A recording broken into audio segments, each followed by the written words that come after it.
बिहानै रेन्टलबाट गाडी लिएर हामी लाग्यौँ न्यू क्यासलतिर। आजको यात्रामा ड्राइभर नम्बर 1 थिए मेरा परम मित्र जङ अनि ड्राइभर नम्बर 2 स्वयं म आफै। लास्टै गर्मी भएकोले चिसो खाँदै रोक्दै हिँड्न खोजेको एकछिनमा रियलाइज भयो कि बाहिरभन्दा त गाडीभित्रकै एसी ठिक छ। अनि सरर गीत खन्काउँदै पेसिफिक हाइवे हुँदै हामी पुग्यौँ न्यू क्यासल।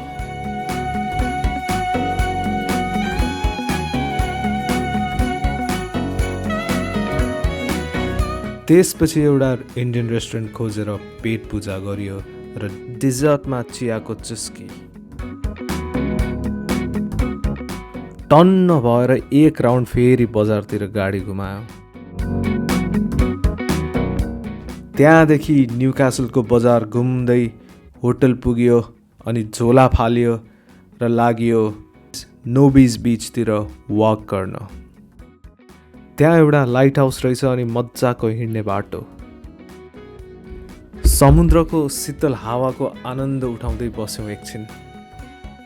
जाँदा जाँदै एउटा ठुलो कार्गो सिपको पनि दर्शन भयो। त्यसपछि एकछिन नाइट लाइफ हेरेर हामी फर्क्यौँ होटलतिर। बाँकीको न्यू क्यासल अर्को भिडियोमा।